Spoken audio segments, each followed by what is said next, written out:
ధర్మపీఠం ప్రేక్షకులకి నమస్కారం. నేను మీ చంద్రశేఖర్ అడ్వకేట్. మనం ఈరోజు డిస్కస్ చేసేటువంటి అంశం, గృహంలో జీసస్ ఫోటో ఉన్నంత మాత్రాన ఆ కుటుంబంలోని వ్యక్తులకి ఎస్సీ సర్టిఫికెట్ని రద్దు చేసి వారిని ఈ కన్వర్టెడ్ క్రిస్టియన్స్గా పరిగణించాల్సిన అవసరం ఉందా లేదా? ఈ విషయం మనం ఈరోజు ఎందుకు చర్చించాల్సి వస్తుందంటే, ఇది మహారాష్ట్రలోని ముంబై నగరంలో అమరావతి జిల్లాకి సంబంధించినటువంటి ప్రాంతాల్లో ఒక పాపకి సంబంధించి, ఆ పాప నిజానికి మహర్ అనేటువంటి ఒక మతానికి సంబంధించినటువంటి అమ్మాయి.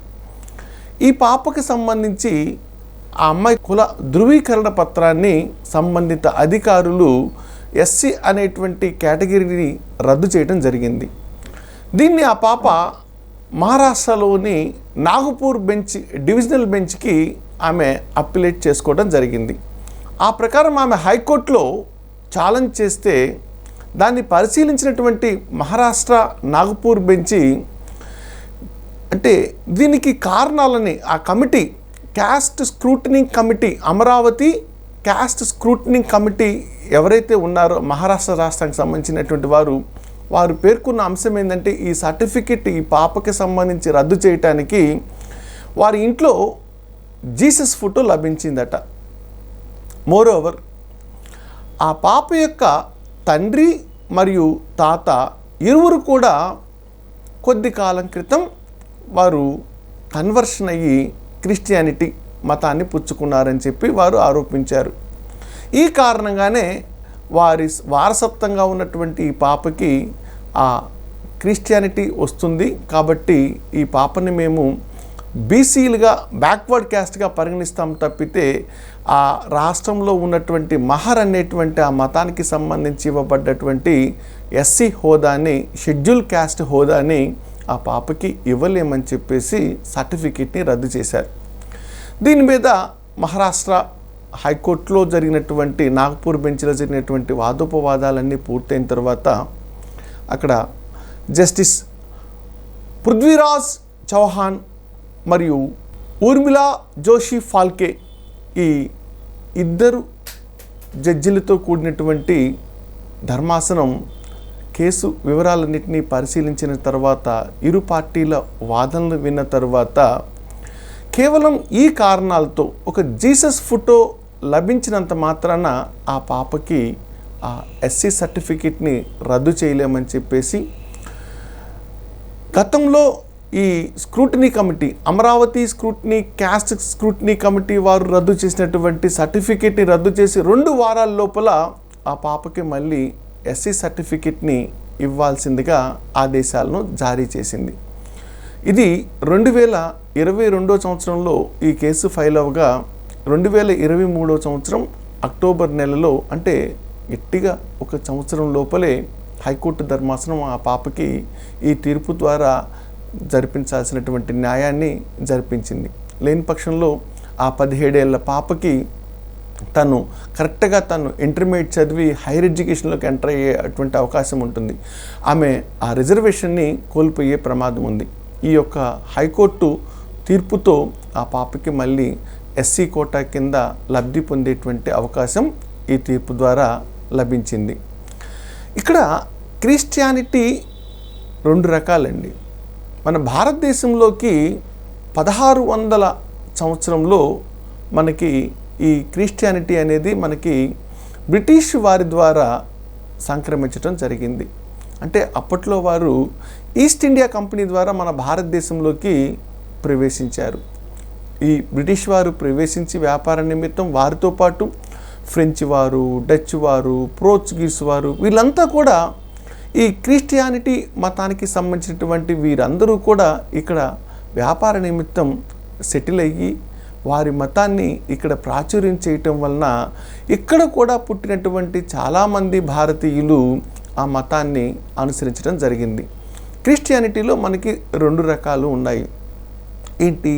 విదేశాల నుంచి వచ్చి అదే మతాన్ని కొనసాగించుకునేటువంటి వారిని మనం ఫారిన్ క్రిస్టియన్స్గా మనం పరిగణిస్తుంటాం. మరి భారతదేశంలోనూ పుట్టి భారతదేశంలోనే క్రిస్టియానిటీ అవలంబించే వారిని అలాగా మనం ఇక్కడ భారతీయ క్రైస్తవులుగా వారిని పరిగణలోకి తీసుకుంటుంటాం. ఇలా క్రిస్టియానిటీ అనేది మనకి 2 రకాలుగా ఉంది. ఇప్పుడు కొంతమంది ఏం చేస్తున్నారంటే హిందూ మతంలో కానీ లేదా ఇంకేదైనా ఇతర మతంలో జన్మించి వారు క్రిస్టియానిటీ వైపు అడుగులు వేస్తున్నారు. దీన్ని మనం ఈ మధ్య బాప్టిజం పుచ్చుకున్నారు అనేటువంటి విషయం మీద మనం అనుకుంటూ ఉంటాం. అంటే పుట్టింది వారు హిందూ మతంలో అయినా యేసుప్రభుని పూజించటానికి వారు ఆ బాప్టిజం తీసుకోవటం ద్వారా క్రైస్తవంలోకి ప్రవేశిస్తున్నారు. మనకి తెలిసిన చట్ట పరిభాషలో ఎవరైనా హిందువుగా పుట్టి ఆ క్రైస్తవ మతంలోకి ప్రవేశించే మాత్రాన వారికి ఎస్సీ వర్గీకరణ కింద దట్ మీన్స్ షెడ్యూల్డ్ క్యాస్ట్ కింద వారికి సర్టిఫికెట్లు ఉండవండి. వారందరినీ కూడా ఇలా కన్వర్షన్లా ఉన్నటువంటి వారిని బ్యాక్వర్డ్ క్యాస్టెస్ కిందగానే మనం వెనుకబడ్డ తరగతులుగానే పరిగణించడం జరుగుతుంది. ఇది తెలియక చాలామంది కన్వర్ట్ అవుతూ ఉంటారు. కన్వర్ట్ అయినప్పటికీ కూడా చాలామంది ఈ విద్యలో, రాజకీయాలలో, అలాగే ఉద్యోగాలలో ప్రయోజనాలు పొందటానికి వాళ్ళు కన్వర్టెడ్ క్రిస్టియన్ అయినప్పటికీ కూడా వారందరూ కూడా తాము ఎస్సీలమే అని చెప్పేసి సర్టిఫికెట్లు తీసుకొని గత 50 సంవత్సరాలుగా ఎన్నో విద్యా అవకాశాలని ఉన్నత వర్గాల వారే తీసుకోవటం మనకందరికీ తెలిసిన విషయం. ఎన్నో కేసులు పడ్డాయి. ఎంతోమంది రాజకీయ నాయకులు వారి స్థానాలను కోల్పోయారు, ఉద్యోగస్తులు ఉద్యోగాలు కోల్పోయారు. అంటే అన్ని కేసులు కోర్టులకు వస్తాయి అనుకోవద్దండి. అన్ని విషయాల్లో 90% చాలామంది మెడిసిన్ చదివిన వాళ్ళలో, ఇంజనీర్ అయిన వాళ్ళలో ఇలా ఉన్నత వర్గంలో జన్మించి తప్పుడు కుల ధృవీకరణ తీసుకోవటం ద్వారా వాళ్ళందరూ ఎస్సీలుగా ప్రమోట్ అయిపోయి వాళ్ళు ఎస్సీలుగా, డాక్టర్లుగా, ఇంజనీర్లుగా, పెద్ద పెద్ద ఉద్యోగస్తులుగా సెటిల్ అయిపోయినటువంటి సందర్భాల్లో మనం ఎన్నో చూసాం. అయితే ఇవన్నీ కూడా కోర్టులకు రావు, అన్నిటికీ కూడా ఇన్వెస్టిగేషన్లు జరగవు, అన్నిటి మీద చర్యలు ఉండవు. కానీ ఈ రోజున వీటన్నిటినీ మనం పరిశోధిస్తూ పోతే స్థూలంగా మనము చాలా సమస్యలు ఎదుర్కోవాల్సి వస్తుంది. కానీ ఇప్పుడైతే కఠినంగా ఉంటున్నారు మన అధికారులు. అలాగే మహారాష్ట్రలోని ఈ అమరావతి డిస్టిక్కి సంబంధించినటువంటి అధికార యంత్రాంగం ఆ పాప యొక్క తండ్రి, తాత క్రిస్టియానిటీ వైపు కన్వర్షన్ అయ్యారు కాబట్టి ఆ పాపకు కూడా వారు మరి ఎస్సీ సర్టిఫికేట్ని రద్దు చేసి బీసీ సర్టిఫికేట్ని ఇవ్వడం జరిగింది. వాళ్ళ చర్యలు కరెక్టే కావచ్చు, కానీ కోర్టుకి వారు సరైనటువంటి కారణాలు చూపించలేదు. ఏం కారణం చూపించారు అక్కడ? ఆ ఇంట్లో ఒక యేసు ప్రభు ఫోటోని చూపించడం జరిగింది కారణంగా ఆ అమ్మాయి మతం మారింది అని చెప్పటానికి. ఆ పాప ఏమని వాదన చేసిందంటే హైకోర్టులో వారి తండ్రికి, తాతకి ఎవరో వారు బహుమతికి ఇస్తే అది బహుమతిగా ఇచ్చిన దేవుడి ఫోటోని నేను ఇంట్లో పెట్టడం జరిగింది తప్పితే ఆ ఫోటో ఆధారంగా నా యొక్క కులాన్ని, మతాన్ని మీరు ధృవీకరించటం తగదు అని చెప్పి ఆమె ఛాలెంజ్ చేసింది. ఈ యొక్క ఛాలెంజ్ని ఆ పాపకి ఆ కోర్టు స్వీకరించి ఆమెకు అనుకూలంగా, ఆమెకు అండగా నిలబడటంతో ఆమెకి విద్య అలాగే ఉద్యోగపరంగా దక్కాల్సినటువంటి రిజర్వేషన్లకి ఆమె అర్హత సాధించడం జరిగింది. ఏదేమైనా అధికారులు వన్ సైడెడ్గా ఏకపక్షంగా తీసుకునేటువంటి నిర్ణయాలకి ఇలాంటి న్యాయస్థానాలు అవకాశం కల్పించకపోతే వారి జీవితకాల అవకాశాలను కోల్పోయేటువంటి ప్రమాదం ఉంటుంది.